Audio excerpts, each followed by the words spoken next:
పెద్ద ఉద్యోగమే కానీ ఈ ఉద్యోగం ఎట్లుంటుందంటే గ్రౌండ్ మేమే క్లీన్ చేసుకోవాలా, చేపలు మేమే పరుచుకోవాలా, అన్ని పనులు చేసుకోవాలా, మళ్ళా స్టేజ్ మీద మేమే. అంటే అటువంటి గొప్ప కష్టం ఉంటుంది కదా. చాలా మంది అవమానపరుస్తూ ఉంటారు. రకరకాల ఈ పరిచర్య దేవుడు మాకు అనుగ్రహించాడు కాబట్టి దీంట్లో మనము కొనసాగాలి. మరి ఈ ప్రాంతంలో మరి ఈ యొక్క ఏసన్న గారు మాకు బంధువు అవుతాడు. ఏసన్న పాస్టర్ గారు, రెవరెండ్ ఏసన్న పాస్టర్ గారు, అతను ఈ ప్రాంతానికి వచ్చినప్పుడు నాకు ఆశ్చర్యం అయిపోయింది. ఈ ప్రాంతంలో ఎవరు లేరు, మరి తర్వాత ఎట్లొచ్చాడు, ఎట్లా ఈ ప్రాంతంలో ఏర్పాటు చేసుకున్నాడు, మరి ఈ విధంగా దేవుని యొక్క ప్రణాళిక ఆ బిడ్డ పట్ల ఉంది అని నేను నమ్ముతున్నాను. హల్లెలూయా, హల్లెలూయా, దేవునికి మహిమ కలుగును కాక. ఈ ప్రాంతంలో ఇంత పెద్ద చర్చి, ఈ విధంగా ఇంతమంది సపోర్టు కదా. అక్కడ నేను చూస్తున్నప్పుడు వాళ్ళ పాస్టర్కి బూట్లు తీసుకొని వచ్చి బూట్లు వేసుకోయా అని నాకు ఒక వాక్యం గుర్తొచ్చింది. అన్నదమ్ములైనను, అక్క చెల్లెళ్ళైనను, తల్లిదండ్రులైనను విడిచిపెట్టిన వారు ఎంత పొందుకుంటారంట? ఎంతమంది పొందుకుంటారు? 100 రెట్లు. అంటే వాళ్ళు ఒక తల్లిదండ్రులు విడిచిపెడితే 100 మంది తల్లిదండ్రులు ఉన్నారు. అంటే అక్క చెల్లెలు విడిచిపెడితే 100, అంటే ఎంత 100 అంతలుగా. ఇప్పుడు మీరంతా వాళ్ళకు అన్నదమ్ములు, అక్క చెల్లెలు, మీరంతా ఎంతగా చూడండి. ఒక తమ్ముడు ఉన్నాడు అనుకోండి, లాస్ట్లో తమ్ముడిని అక్కలు కానీ మరి ఆ యొక్క తల్లిదండ్రులు కానీ లాస్ట్లో ఎంత బాగా చూసుకుంటారో, ఎంత అద్భుతంగా చూసుకుంటారు కదా. అట్లనే మీరందరూ ఆ దేవ సేవకుల్ని ఎంతగా మీరు అభిమానిస్తున్నారో, ఎంతగా ప్రేమిస్తున్నారో. ఈరోజు ఈ ప్రాంతంలో వచ్చి ఈ గొప్ప పరిచర్య దేవుడు అపోస్తలుడైన పౌలును ఎన్నుకున్నాడు. ఆయన ఎన్నుకున్న తర్వాత వాళ్ళని ప్రార్థన చేసి అభిషేకించి నేను వాళ్ళని వాడుకుంటానన్నాడు. ఈ ప్రాంతంలో మరి దేవుడు యేసన్న గారిని బహుగా వాడుకుంటున్నాడని నేను నమ్ముతున్నాను. గొప్ప ఆధిక్యత దేవుడు నడిపిస్తూ ఉన్నాడు వాళ్ళని. ఎవరు నడిపిస్తున్నారు? దేవుడు నడిపిస్తున్నాడు. అసలు అక్కడ మాట్లాడుతూ ఉంటే కొండకు పోయి రాళ్ళు వాళ్ళే పగల కొట్టుకొని తీసుకొచ్చుకొని వేసుకొని, అంటే దేవుడు ఏ విధంగా వాళ్ళలో కార్యాన్ని చేస్తూ బలపరుస్తూ నడిపిస్తూ వాళ్ళని ఈ విధమైనటువంటి స్థితిలో మరి ఇంత గొప్ప మందిని మిమ్మల్ని అందరినీ వారు ఈ విధంగా సమకూర్చారంటే దేవుని యొక్క కృప వారు ఆకర్షించుకొని వారందరూ ఈ విధంగా దేవుని సన్నిధిలో అంటే దేవుని యొక్క కృప కదా, ఆధిక్యత అయి ఉన్నది. మరి ఇక్కడ మనం చూసినట్లయితే బలిపీఠము ప్రార్థనా మందిరం అని ఫస్ట్ ఆ పేరు కాదు ఉండింది. ఏ పేరు?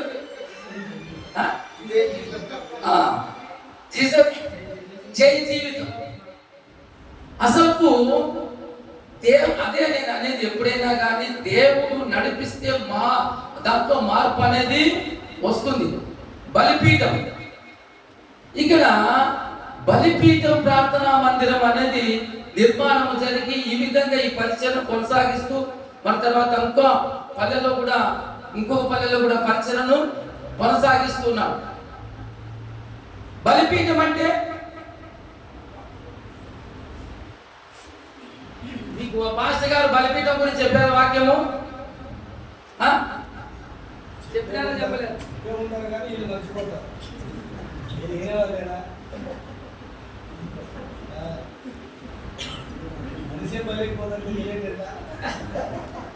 కదా, బలిపీఠము అంటే పాత నిబంధన గ్రంథంలో అది 24 గంటలు ఏం చేస్తుంది? మండుతూ ఉంటుంది.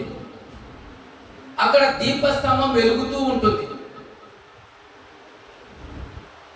ఈ పాత నిబంధన గ్రంథంలో ప్రత్యక్ష గుడారం మరి దేవుడు ఏర్పాటు చేసినప్పుడు ఆ విధంగా ఆ యొక్క బలిపీఠము మరి తర్వాత ఆ యొక్క మరి దీపస్తంభం దేవుడు ఏర్పాటు చేశాడు.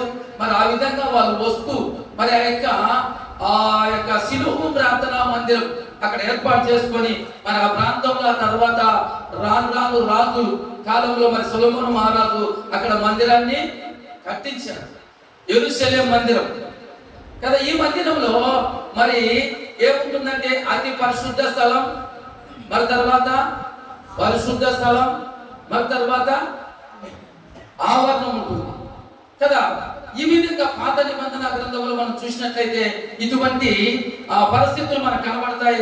అక్కడ ఈ యొక్క పాత నిబంధన గ్రంథంలో అనేక మంది బలిపీఠాలు కట్టారు, అనేక మంది బలిపీఠాలు కట్టారు. బలిపీఠం మీద మరి ఆ యొక్క మొదటి మాట ఒక మాట చదువుకుందాం. ఆది కాండము 9వ అధ్యాయంలో 9వ అధ్యాయం ఆది కాండం. నోవాహు బలిపీఠం కట్టి, ఎందుకు బలిపీఠం కట్టాడు అక్కడ? ఆయన కృతజ్ఞత. ఎందుకంటే 40 రోజులు రాత్రి పగలు ఏం జరిగింది అక్కడ? ఏం జరిగిందమ్మా?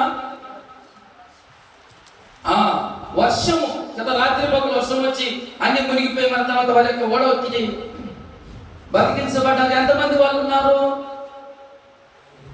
ఎంతమంది ఉన్నారు ఓడలో?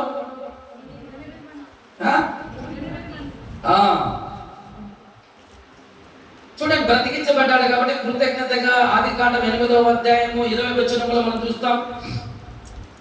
20వ వచనం.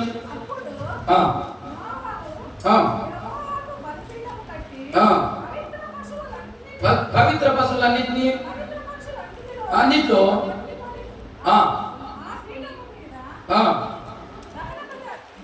దహన బలి అర్పించును. అప్పుడు యెహోవా ఇంపైన సువాసన నాగ్రహించి ఇక మీదట నన్ను బట్టి భూమి మీద మరలా శపించను.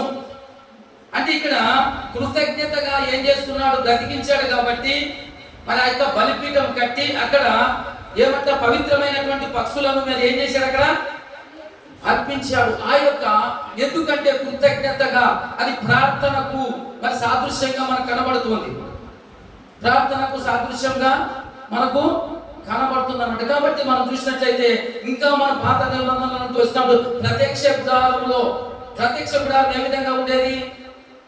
దాని ఆ యొక్క వాళ్ళు వస్తూ ఉన్నప్పుడు వాళ్ళు ఆ ప్రత్యక్ష గుడారాన్ని మరి తర్వాత వాళ్ళు వేసుకున్నప్పుడు ఎంత ఉండేదంటే ఆ యొక్క ప్రత్యక్ష గుడారం యొక్క కాంపౌండ్ 10 అడుగుల హైట్ ఉండేది. అది వైట్ గా ఉండేది, అంటే తెల్లగా ఉండేది. మరి తర్వాత ఇశ్రాయేలు ప్రజలు ఇది ఇది ఇది ప్రత్యక్ష గుడారం అనుకోండి, వాళ్ళు ఎన్ని కుటుంబాలు ఉన్నాయి? ఎన్ని వంశాల వారు ఉన్నారు? 12 వంశాల వాళ్ళు ఉన్నారు. 12 వంశాల వాళ్ళు కూడా ఈ సైడ్ ఒక మూడు వంశాలలో, ఈ పక్క ఒక 3, ఈ పక్క ఎనికిలో ఒక 3, ముందర ఒక 3 అన్నమాట. అంటే వాళ్ళ గుడారాలు టెంటులు ఎంత ఉండాలా? 7 అడుగులు ఉండాలా. ఈ యొక్క ప్రత్యక్ష గుడారం హైట్ ఎంత ఉండాలా? 10 అడుగులు ఉండాలా. అంటే ఆ యొక్క గుడారంలో ఇంట్లో నుండి బయటకు వచ్చి చూసినప్పుడు ఈ గుడారం ఎట్లా కనబడుతుంది? తెల్లగా కనబడుతుంది. అంటే పరిశుద్ధమైనటువంటి దేవుడు మన మధ్యలో నివాసం ఉంటున్నాడు, మన మధ్యలో ఉంటున్నాడు అని వాళ్ళు ఆ విధంగా ఆ ప్రత్యక్ష గుడారం ఏర్పాటు చేసుకొని ఆ విధంగా నడిచినట్లు మనం చూస్తున్నాము. అందుకే ఆ ప్రత్యక్ష గుడారంలో ఉన్నటువంటి ఆ బలిపీఠం ఎప్పుడు చూసినా ఏమంట? ఎట్లుండాలంట? మండుతూ ఉండాలని చెప్పేసి మరి చెప్తున్నాడు. చూడండి, ఆ యొక్క నిర్గమకాండం 25వ అధ్యాయం 8వ వచనంలో, నిర్గమకాండం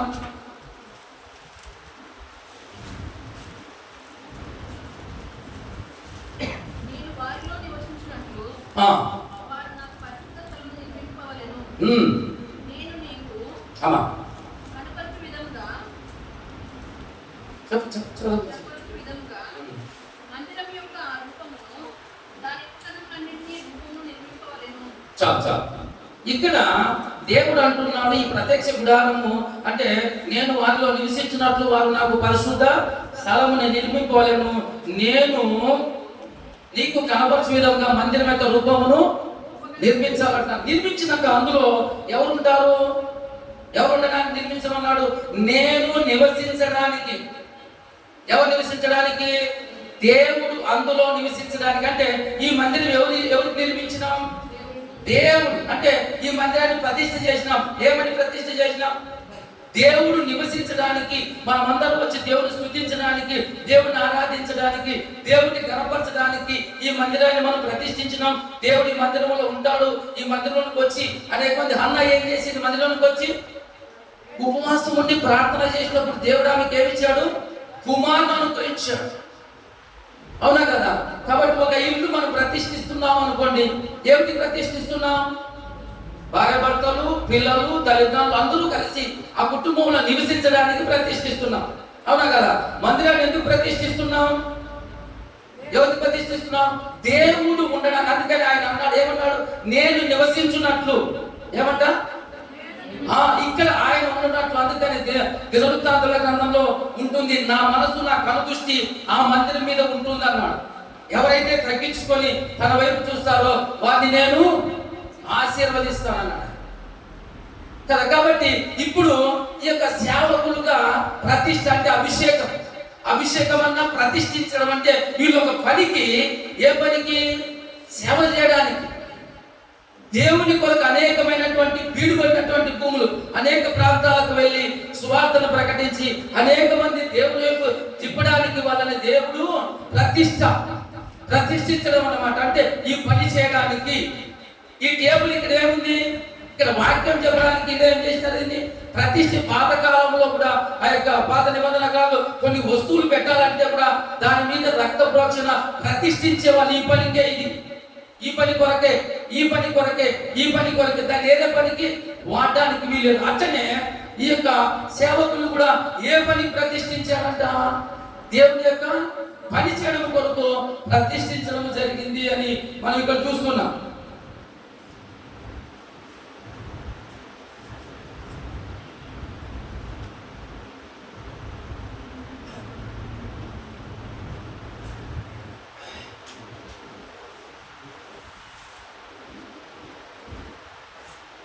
అట్లనే యోహాను సువార్త 2వ అధ్యాయం. యోహాను సువార్త కొత్త నిబంధనలో కొన్ని మాటలు మనం చదువుకుందాం. యోహాను సువార్త 2వ అధ్యాయము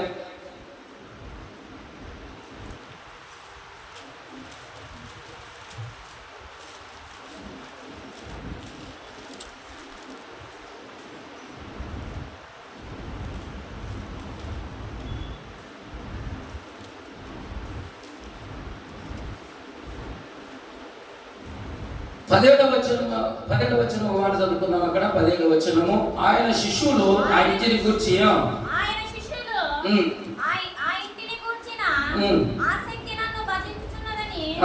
రాయబడి ఉన్నట్లు 19 చదువు. 19 యేసు ఈ దేవాలయమును పడగొట్టుడి, మూడవ దినములలో దాన్ని లేపుదని వారితో చెప్పెను. హల్లెలూయా, హల్లెలూయా. దేవునికి మహిమ కలుగును గాక. ఇక్కడ మనం చూసినట్లయితే పాత నిబంధన గ్రంథంలో ఏం జరుగుతుందంటే ఏమంట? బలిపీఠము ఎప్పుడు చూసినా ఎట్లుండాలా? ఏ విధంగా ఉండాలమ్మా? మండుతూ ఉండాలా, దీపము వెలుగుతూ ఉండాలా పాత నిబంధన గ్రంథంలో. మరి తర్వాత రాను వాళ్ళు ఏమైపోయినారు? వాళ్ళ మందిరము పట్టించుకోలేదు. దాంట్లో వ్యాపారాలు జరుగుతున్నాయి.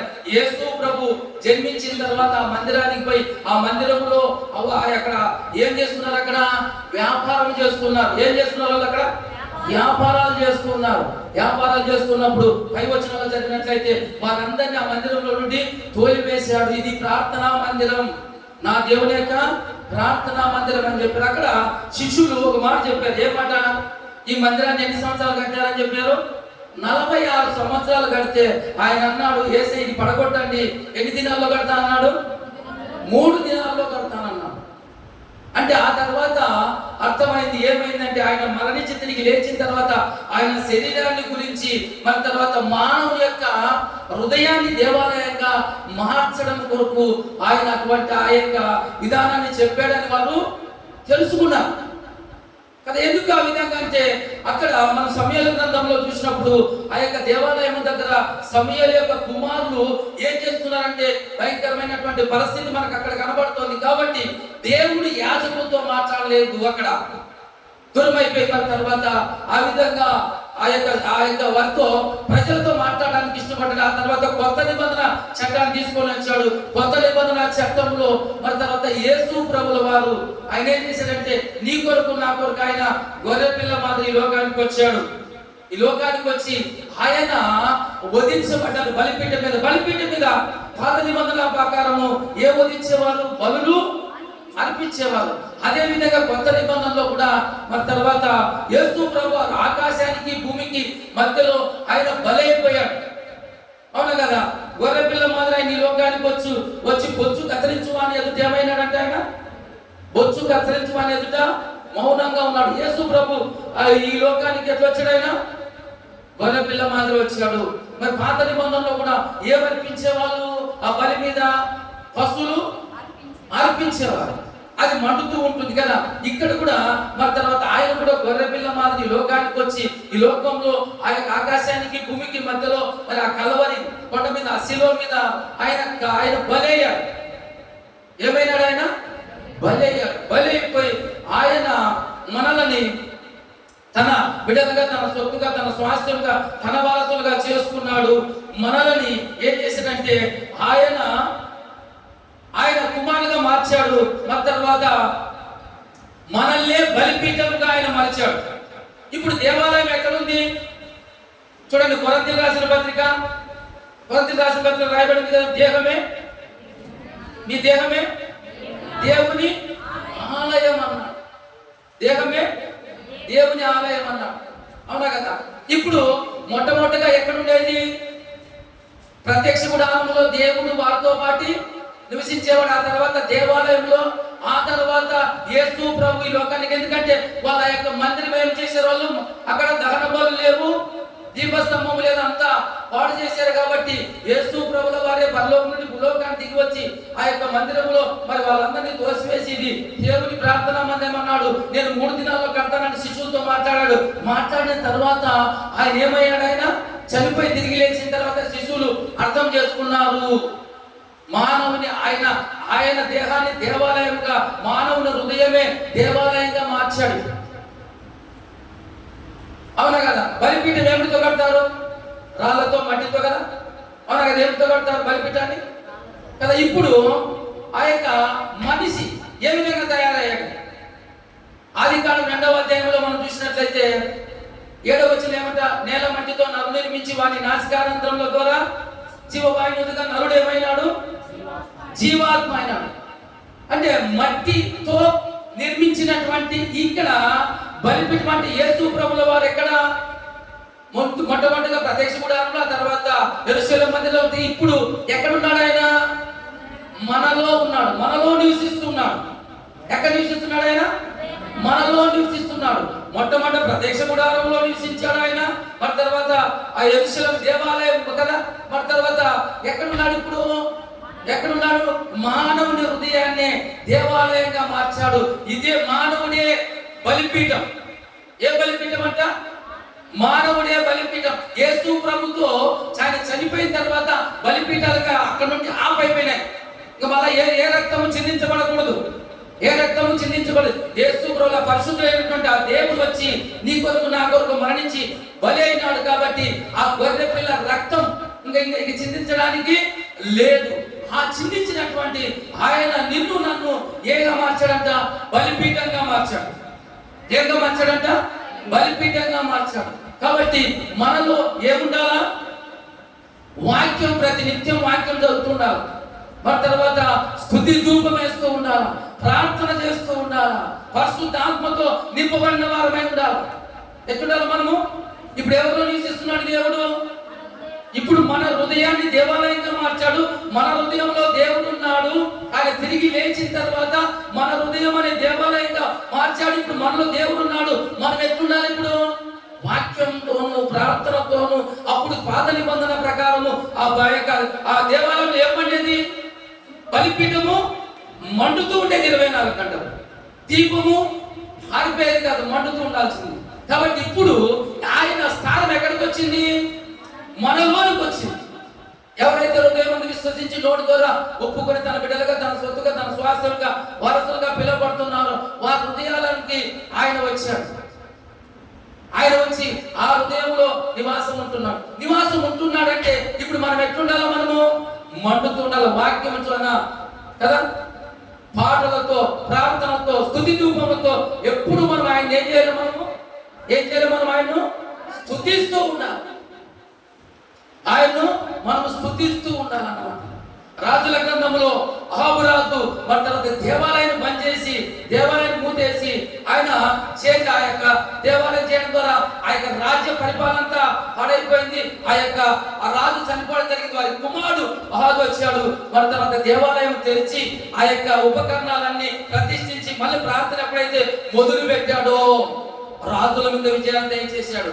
మరి తర్వాత ఆయన మరణకరమైన రోగం వచ్చినప్పుడు రోగం నుండి స్వస్థపరిచాడు. ఆ యొక్క రాజ్యము పాలు తేనెలు ప్రవహించు రాజ్యముగా ఆ విధంగా పాడి పంటల చేత నింపబడి ఉంది. ఎప్పుడైతే నువ్వు కూడా ఆ విధంగా ఈ యొక్క నివసిస్తున్నటువంటి నీలో నివసిస్తున్నటువంటి దేవునికి నువ్వు ప్రాధాన్యత ఇవ్వాలి. చాలా మంది ఇవ్వకుండా ఏం చేస్తారు? ఇప్పుడు అహాబు రాజు ఏ విధంగా పనిచేశాడో పనిచేసి మన తర్వాత బయట ఏమంటే బలిపీఠాలు కడుతుంటారు. ఎక్కడంటే అక్కడ ప్రార్థన, ఎక్కడంటే ఆంధ్రాలు, ఎక్కడంటే అవన్నీ. దానివల్ల ఏమవుతుందంటే నీ యొక్క జీవితము అధ్వాన స్థితిగా మారిపోతుంది. అయితే నీలో ఉన్నటువంటి దేవునికి నువ్వు ప్రాధాన్యత ఇచ్చి నువ్వు స్తుతిస్తూ ఆరాధిస్తూ ఎప్పుడు చూసినా మండుతూ ఉండాలన్నమాట. ఈ యొక్క మందిరం పేరు ఏం పేరు? బలిపీఠ మందిరం. ఈ మందిరము ఎప్పుడు చూసి ఎట్లుండాలా? అందుకనే వాళ్ళు ఎప్పుడు చూసి చెప్తుంటారు, అన్న ఈ 3 రోజులు ఉపవాసం ఉన్నాం, 2 రోజులు ఉపవాసం ఉన్నాం, 4 రోజులు ఉపవాసం ఉన్నాం. ఈ విధంగా మిమ్మల్ని ఏం చేస్తున్నాడు? ఆయన మండిస్తూ ఉన్నాడు. ఆ మంట మండుతూ ఉన్నప్పుడు పరిశుద్ధాత్మ మంట. అందుకనే మీరు ఏమంటారు? శక్తి నొందిన బాప్తిసం ఏమంటే పరిశుద్ధాత్మ మీ మీదకి వచ్చినప్పుడు మీరు ఏం పొందుకుంటారంట? శక్తి పొందుకొని అగ్ని వలే కదా. ఈ విధంగా ఆయన సువార్తలు ఆ విధంగా మనము మండుతూ ఉండాలా. మండుతున్నప్పుడు దేవుడు మనకు అనేక రకాలుగా మనలకి ఆయన స్వస్థపరిచేవాడిగా ఉంటున్నాడు. శత్రువుల నుండి మనల్ని కాపాడేవాడిగా ఉంటున్నాడు. మరి తర్వాత మనల్ని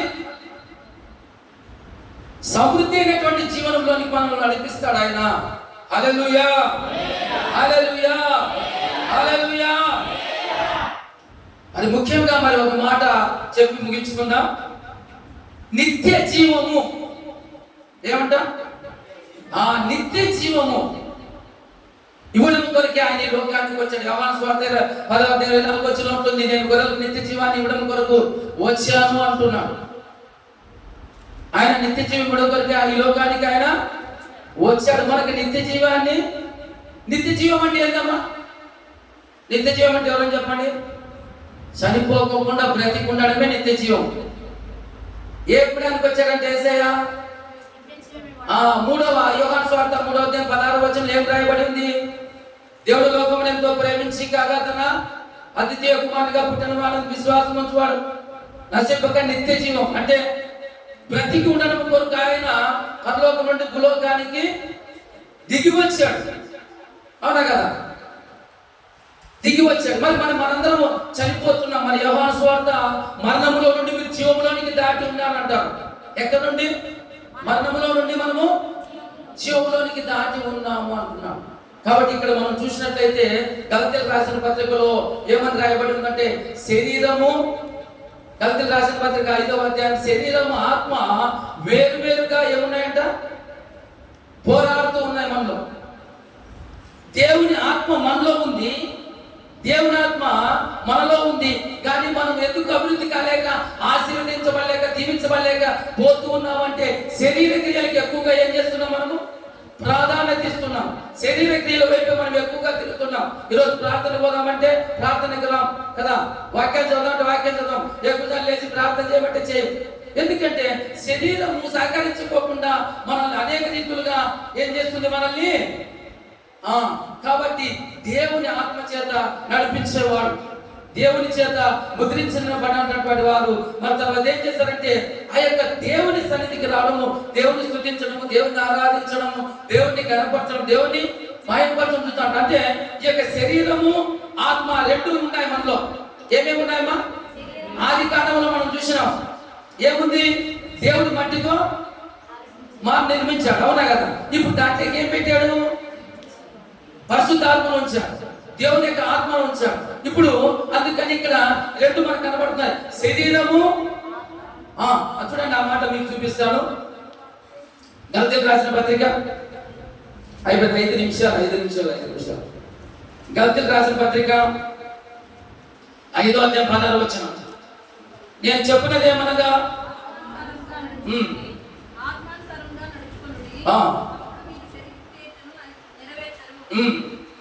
ఆత్మ శరీరములను, శరీరం ఆత్మకు విరోధముగా ఆపేక్షించున్నారు. అందుకనే ఇక్కడ ఇవి రెండు ఈ విధంగా మనకు కనబడుతున్నాయి. ఈ శరీరమేమో ప్రార్థన రానంటది, ఆత్మేమో మన ప్రార్థనకు పొదామంటారు. ఈ విధంగా మన తర్వాత ఎందుకంటే ఈ భూమితో ఈ మట్టితో తయారు చేసినటువంటిది ఈ భూమి మీద తిరుగుతుంది కాబట్టి దీనికి బలం ఎక్కువ అన్నమాట. అందుకని ఎక్కువగా ఆకర్షించబడి ఆ వైపే ఈ ఆత్మను చెరపట్టుకొని తీసుకొని పోతుంది. అయితే దేవుని ఆత్మ ఎప్పుడైతే నువ్వు పొందుకుంటావో, ఎప్పుడైతే ఆ యొక్క శరీరాన్ని లోపరుచుకొని దేవుడి వైపు ప్రయాణం చేస్తారన్నమాట, దేవుడి వైపు ప్రయాణం చేస్తుంది. అందుకని నిత్య జీవము ఎవరికి చేపచ్చాడంట? నిత్య జీవం. అందుకని మనలో నివసిస్తున్నటువంటి ఆ దేవుడు మన నిత్య జీవం వైపు నడిపిస్తూ ఉన్నాడు. ఎక్కడ నడిపిస్తున్నాడు? మనల్ని నిత్య జీవం వైపు నడిపిస్తూ ఉన్నాడు. శరీరము ఏమైతుంది? శరీరం చనిపోతుంది, ఆత్మ జీవించి ఉంటుంది. అందుకోసమే ఆయన ప్రాణం పెట్టాడు. నిన్ను నన్ను బ్రతికించడం కొరకు నీ ప్రాణాన్ని నా ప్రాణాన్ని ఎక్కడికంట, నీ ఆత్మ నా ఆత్మ నరకానికి పోకోకుండా పరలోకం తీసుకుపోయేందుకే ఆయన మరణించి తిరిగి లేచాడు. ఆ లేచినటువంటి నీ హృదయాన్ని దేవాలయంగా మార్చాడు, శరీరానికి ప్రాధాన్యత. అందుకనే ఆ యొక్క సాతాను వచ్చి ఈ రాళ్ళను రొట్టెలు చేసుకొని తినమన్నప్పుడు ఏమన్నాడు ఆయన? మనుషుడు నోటి నుండి వచ్చే మాట, దేవుడు నోటి నుండి వచ్చే మాట చేత. కాబట్టి శరీరానికి ప్రాధాన్యత, ఆత్మకు ప్రాధాన్యత ఇచ్చినాడు. అందుకని నీ ఆత్మ నరకానికి పోకుండా, అందుకని దేవుడు దేవాలయంగా మలిచి నిన్ను దేవుడి వైపు నడిపిస్తూ ఆ పరలోకం వైపు నిన్ను నడిపిస్తూ ఉన్నాడు. అది దేవుడు మనలో నివసిస్తూ పాత నిబంధన ప్రకారం మనం చూసినట్లయితే ప్రత్యక్ష గుడారంలో ఉన్నాడు. ఆ యొక్క కట్టబడినటువంటి రాతి గోడలతో ఆ యొక్క దేవాలయంలో ఉన్నాడు. ఆ తర్వాత మనుషుల్లోనికి వచ్చాడు. మనుషుల్లో కూడా ఎక్కడున్నాడు ఆయన? ఆత్మలో నివసిస్తూ నిన్ను ఆత్మ వైపు నడిపిస్తూ ఆ పరలోక రాజ్యం వైపు నడిపిస్తూ ఉన్నాడు కదా. కాబట్టి బలిపీఠం ఎట్లుండాలి? ఇక్కడ ఎప్పుడు చూసినా మండుతూ ఉండాలి, స్తుతి ధూపేస్తూ ఉండాలా, ఆరాధన చేస్తూ ఉండాలా, దేవుని గణపరుస్తూ ఉండాలా, దేవుణ్ణి మహిమపరుస్తూ ఉండాలా. మరి ఆ యొక్క యేసన్న గారికి మరి ఆ యొక్క దేవుడు మొట్టమొదటిగా ఇంకొక ఆలోచన ఇచ్చాడు. ఆ తర్వాత బలిపీఠం అన్నటువంటి ఆ యొక్క మందిరం కాదు. ఈ రోజు ఈ విధంగా 60 మందికి బాప్తిస్మం ఇచ్చినాడు. ఎంతమందికి? 60 మందికి దేవుడు ఆ విధంగా ఆ బిడ్డ అంటే ఆత్మ, మీరు బాగా గమనించాలి, శరీరానికి కాదు ఆత్మ వైపు. అందుకని దేవుడు ఎక్కడ నివసిస్తున్నాడు? ఆత్మలో. కాబట్టి ఆత్మ కలిగినటువంటి ఆ యొక్క సేవకుడు నడుస్తూ ఉంటే మీరు కూడా ఆత్మ కలిగిన వారిగా, దేవుడు నడిపించే వారిగా అనేక మంది వచ్చి బాప్తిసం తీసుకొని ఈ విధంగా ఆయన సంఘంలో కొనసాగే గొప్ప ధన్యత, కృపను, భాగ్యాన్ని దేవుడు, పరిశుద్ధాత్మ దేవుడు అటు కృపను మనకు అనుగ్రహించును గాక.